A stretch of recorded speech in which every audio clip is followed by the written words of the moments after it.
ඔයාලට මලබද්ධය තියෙනවද? මලබද්ධය කියන්නේ මොකක්ද? ඔයාට මල පහ පිට කරන්න ඕන වෙන්නේ සතියකට 3 වතාවකටත් වඩා අඩු වෙන්න. ඒ වගේම මල පහ පිට වෙන්නේ ගල් වගේ ඝන වෙලා නම්. ඔයා මල පහ පිට කරන්න තටමන්න ඕන නම් සහ ඒ වෙලාවට වේදනාවක් දැනෙනවා නම් ඒකට තමයි මලබද්ධය කියන්නේ. මේ වීඩියෝ එකේදී කතා කරන්නේ මලබද්ධය හැදෙන්න හේතු වෙන හේතු 10ක් ගැන. 1. වතුර අඩුවෙන් බොන එක.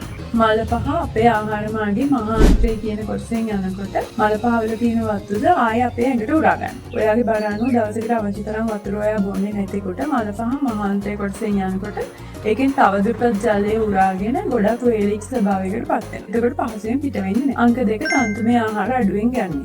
එළවලු, පළතුරු, ධාන්‍ය වර්ග වගේ තන්තුමය ආහාර වැඩිපුර ගත්තම මල පහ වල ප්‍රමාණය වැඩි කරලා පහසුවෙන් පිට කරන්න ඒක උදව්වක් වෙනවා. ඔයා තන්තුමය ආහාර ගන්න අඩු වෙන්න ඒක මලබද්ධයට හේතුවක් වෙනවා. අංක 3 টয়ලට් යන්න ඕනේ වුණත් ඒක කල්දදා ඉන්නේ. තව ටිකකින් යනවාත් ඒක බීලා යනවා, ගෙදර ගිහින් යනවා කියලා හිතියම වෙන්නේ මල පහ වලින් තවදුරටත් වතුර උරාගෙන ඒවා ගොඩක් ඝනකම් වෙලා ගල් වගේ වෙනවා. අංක 4 ව්‍යායාම නොකිරීම. අපේ ඇඟේ ක්‍රියාකාරීත්වය අඩු වෙනකොට ආහාර මාර්ගයේ බඩවැල් වල ක්‍රියාකාරීත්වයත් අඩු වෙනවා. ඒ නිසා මල පහ බඩවැල් දිගේ යන්න ප්‍රමාද වෙනවා. අංක 5 ස්ට්‍රෙස් එකේ ඉන්න එක. කාලය තිස්සේ ස්ට්‍රෙස් එකේ ඉන්නකොට ආහාර මාර්ගයේ ක්‍රියාකාරීත්වය අඩු වෙලා මලබද්ධය ඇති වෙන්න ඒක හේතුවක් වෙනවා. අංක 6 සමහර බෙහෙත් වර්ග වේදනානාශක බෙහෙත් වර්ග නිසා මලබද්ධය ඇති වෙනවා. අංක 7 දියවැඩියාව. දීර්ඝ කාලීනව පාලනය නොකළ දියවැඩියා තත්ත්වයක් තියෙනවනම් ඒ නිසා ආහාර මාර්ගයේ ස්නායු වලට හානි වෙලා මලබද්ධය ඇති වෙන්න පුළුවන්. අංක 8 හයිපෝතයිරොයිඩිසම් තත්ත්වය.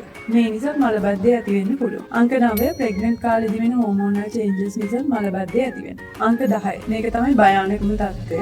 බඩවැල ආශ්‍රිත පිළිකා තත්ත්වයන් නිසා මලබද්ධය ඇති වෙනවා. ඔයාට දීර්ඝකාලීනව මලබද්ධය තියෙනවා නම් මල පහ සමග ලේ පිට වෙනවා නම් වගේ මොනවා හරි ගැටලුවක් තියෙනවා නම් අනිවාර්යෙන් වෛද්‍ය ප්‍රතිකාර ලබා ගන්න.